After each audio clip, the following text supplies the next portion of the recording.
Budget 2026 is finally here और इस साल बजट ने सबको सोचने पर मजबूर कर दिया है। कुछ लोग कह रहे हैं ये एक्सपेक्टेड था, तो कुछ का कहना है ये तो शॉकर है। तो क्या है बजट 2026? चलिए इन 10 पॉइंट्स में आसानी से समझते हैं। सबसे पहले तो माघ पूर्णिमा और गुरु रविदास जी की जयंती के पवित्र मौके पर बजट प्रेजेंट करने की शुरुआत करते हुए वित्त मंत्री निर्मला सीतारमण ने बताया कि कर्तव्य भवन में तैयार हुआ ये बजट 3 कर्तव्य से प्रेरित है।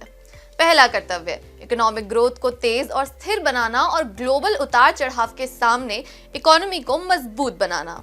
दूसरा कर्तव्य है लोगों की एस्पिरेशंस पूरी करना और उनकी कैपेसिटी बिल्ड करना ताकि इंडिया और प्रॉस्परस बन सके।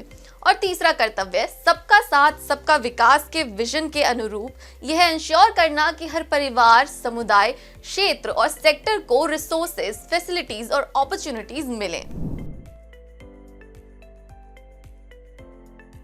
मिडिल क्लास के लिए सबसे बड़ी क्यूरियोसिटी थी कि क्या इनकम टैक्स में कुछ राहत मिलेगी, लेकिन इस साल कोई बदलाव नहीं है। पिछले साल के टैक्स स्लैब्स ही कंटिन्यू रहने वाले हैं। हाँ, रिवाइज रिटर्न फाइल करने के लिए 3 महीने एक्स्ट्रा दिए गए हैं। अब 31 दिसंबर की जगह 31 मार्च तक रिवाइज रिटर्न फाइल हो सकेगा। हेल्थ सेक्टर से बड़ी खबर आई है। कैंसर की 17 दवाइयों से कस्टम ड्यूटी हटा दी गई है और 7 रेयर बीमारियों की मेडिसिन को भी ड्यूटी फ्री कर दिया गया है। सरकार ने बायोफार्मा शक्ति नाम से 10,000 करोड़ के इनिशिएटिव को शुरू किया है, जो भारत को बायोलॉजिक और बायोसिमिलर दवाइयों का वैश्विक हब बनाएगा। योगा और आयुर्वेदा के क्षेत्र में भी अच्छी खबरें हैं।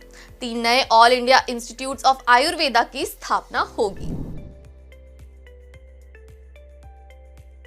सोशल मीडिया के इस युग में बजट 2026 की एक और बड़ी खबर ये है कि 15,000 सेकेंडरी स्कूल्स और 500 कॉलेजेस में कंटेंट क्रिएटर लैब्स बनाई जाएंगी, जिससे ऑरेंज इकोनॉमी को बूस्ट मिलेगा। 7 हाई स्पीड रेल कॉरिडोर्स बनाने का भी ऐलान हुआ है।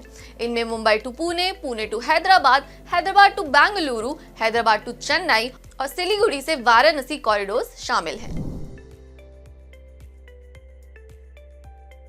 लगभग 800 जिलों में लड़कियों के लिए हॉस्टल्स बनेंगे। इसके साथ ही शी स्मार्ट योजना की शुरुआत होगी, जिसके तहत महिलाओं को बिजनेस के लिए कम ब्याज पर लोन मिलेगा। इसलिए अगर आप एक महिला हैं और बिजनेस शुरू करने की सोच रही हैं, तो ये साल आपके लिए फायदेमंद हो सकता है।